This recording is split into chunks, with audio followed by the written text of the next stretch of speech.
آقا کریم نے ارشاد فرمایا جس نے استغفار کو لازم کر دیا تو اللہ تعالیٰ جل شانہ ہر غم سے، ہر مشکل سے، ہر تکلیف سے اس کے لیے کشادگی پیدا کر دے، ہر اذیت دور کر دے گا، اور ہر مشکل اور ہر پیچیدگی سے اس کے لیے راستہ پیدا کرے گا، اور اللہ تعالیٰ جل شانہ اس کو وہاں سے رزق دے گا جہاں اسے گمان بھی نہیں ہوگا۔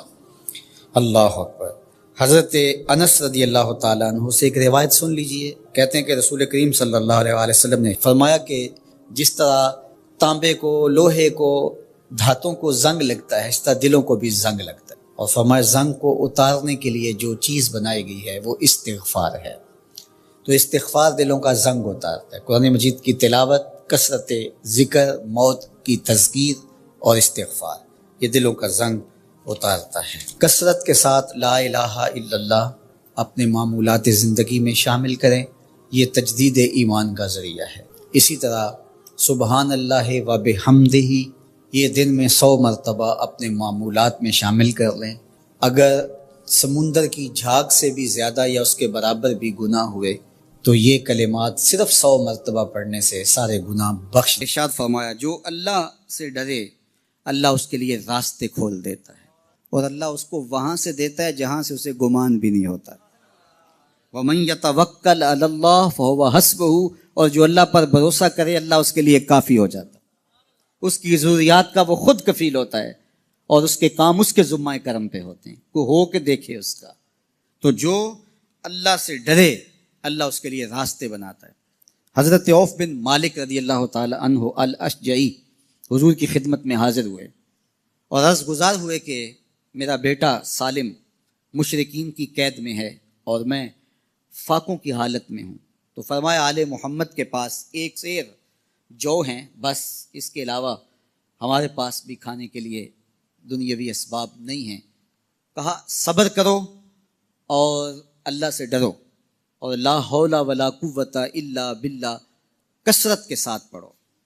یہ ایسا وظیفہ ہے، ایک حدیث پاک میں آتا ہے کہ یہ 99 بیماریوں کا علاج ہے، اس میں سب سے کم درجے کی بیماری ہم اور غم ہے، یہ دکھوں کا مداوع ہے، مشکلات کا علاج ہے، اور یہ وظیفہ میرے حضور نے بتایا۔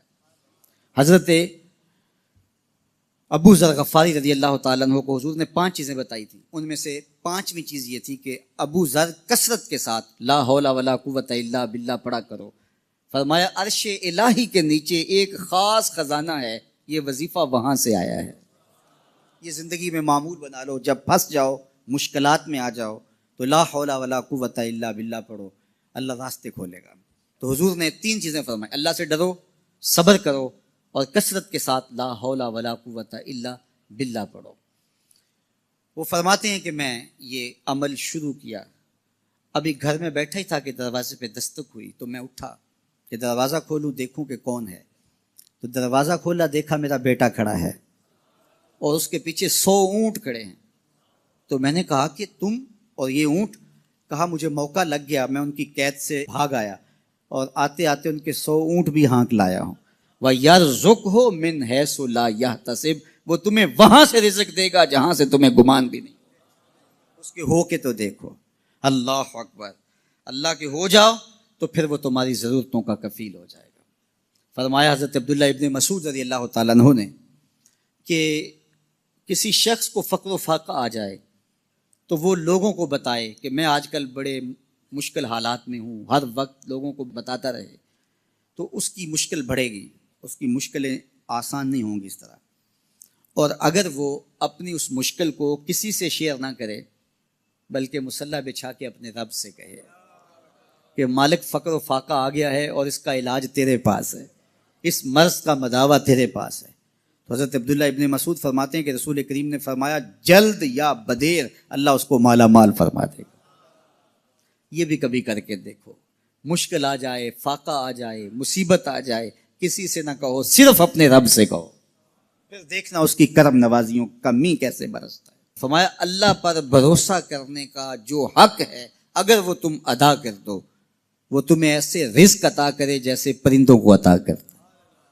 ہم تو دکان پہ جانا ہوتا ہے، فیکٹری میں جانا ہوتا ہے، ہم اپنے کاروبار پہ جانا ہوتا ہے، نوکری پہ جانا ہوتا ہے، مزدوری پہ جانا ہوتا ہے، ہمیں پتہ ہے کہاں آج صبح جانا ہے، لیکن پرندوں کو کوئی پتہ نہیں ہوتا کہاں جانا ہے، راس المال بھی نہیں ہوتا، لیکن صبح نکلتے ہیں، شام کو کبھی بھی خالی پیٹ نہیں آئے۔ بن توکل پنچھی اڑ دے، خرچ نہ پلے زیرا ہو۔ گھر سے خالی پیٹ نکلتے ہیں، جب واپس آتے ہیں تو پیٹ بھرے ہوئے ہوتے ہیں، اور پھر جو ان کی ضرورت ہوتی ہے اللہ وہ ساری ضرورتیں پوری کرتا ہے، جو ضرورت ان کی ہوتی ہے۔ یہ شیر کتنا گوشت کھاتا ہے، اللہ روز اسے دیتا ہے۔ یہ ہنس روزانہ سچے موتی کھاتے ہیں، اور آپ مارکیٹ میں لینے جائیں لاکھوں روپے لگا کے تولے ماشے کے حساب سے آپ خریدتے ہیں، پھر بھی آپ کو یقین نہیں ہوتا کہ یہ سچے ہیں یا 2 نمبر ہیں۔ اور ہنس دنیا پہ کروڑوں جانور پائے جاتے ہیں، روز کھاتے ہیں، صبح بھی شام بھی دوپہر بھی، پیٹ بھر کے کھاتے ہیں، اللہ روز انہیں عطا کر۔ کہا اس پہ بھروسہ تو کر کے دیکھو، وہ تمہاری ضرورتوں کا کفیل ہوگا۔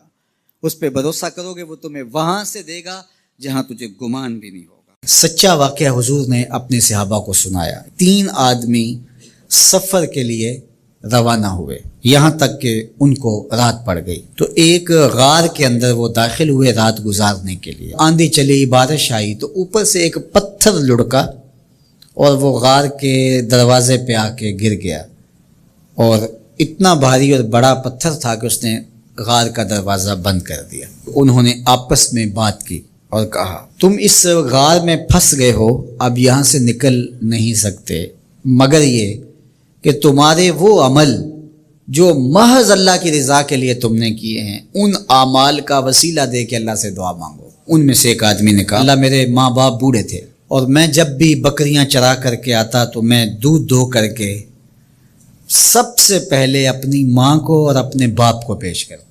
ایک دن میں سرسبز درختوں کی تلاش میں بکریاں لے کے کوئی چارہ کوئی درختوں کی تلاش میں دور نکل گیا۔ میں جب واپس پلٹا دونوں سو چکے تھے۔ میں نے یہ مناسب نہ سمجھا کہ میں ان کو جگاؤں، بیدار کروں کہ اٹھو دودھ پی لے، لیکن اب سارا دن وہ بھوک سے تھے، تو اچانک آنکھ کھلے اور بھوک کی شدت سے تڑپے، تو میں وہاں سے ہٹ بھی نہیں سکا۔ تو کہتا ہے کہ میں بچوں کو نظر انداز کیا اور ماں باپ کے جاگنے پہ دھیان رکھا، اور یوں ساری رات بیت گئی۔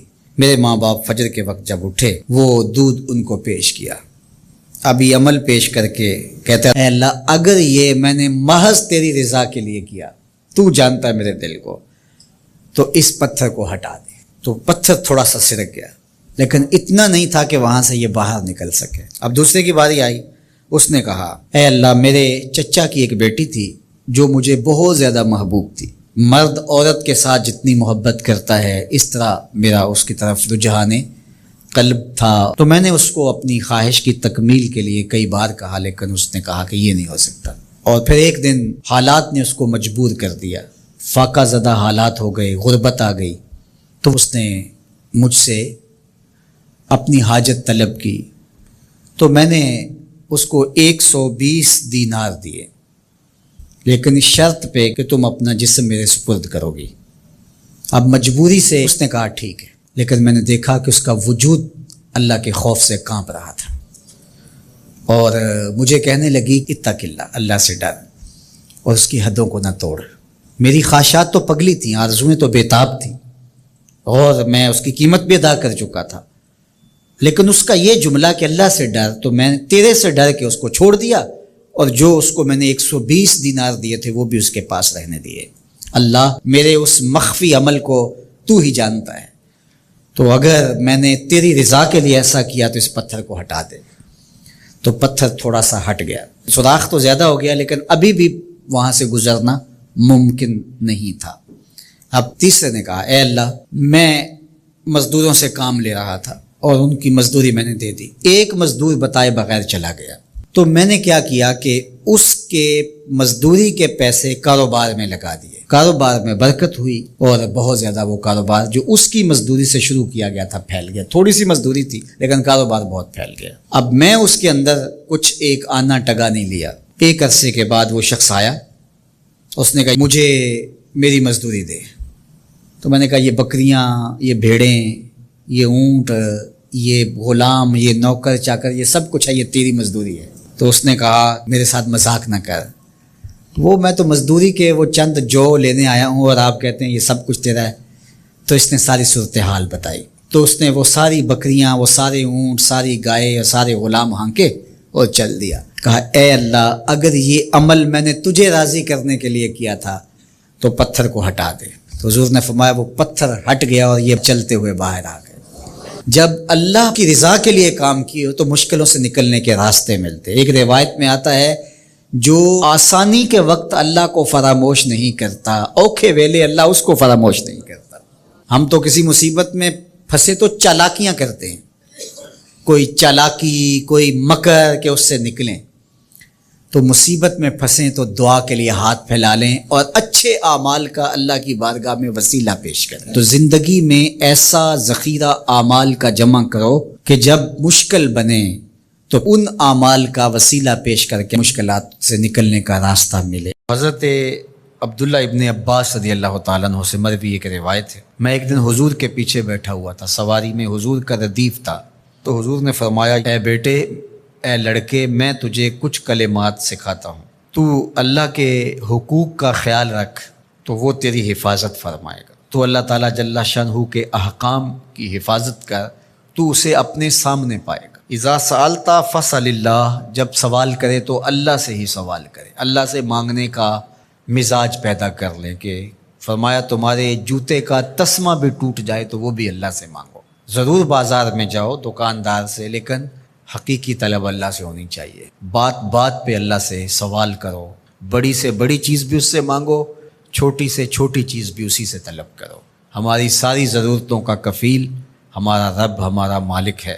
تو دوسری نصیحت یہ کی کہ جب تو استعانت طلب کرے، مدد طلب کرے تو اللہ سے ہی استعانت طلب کرے۔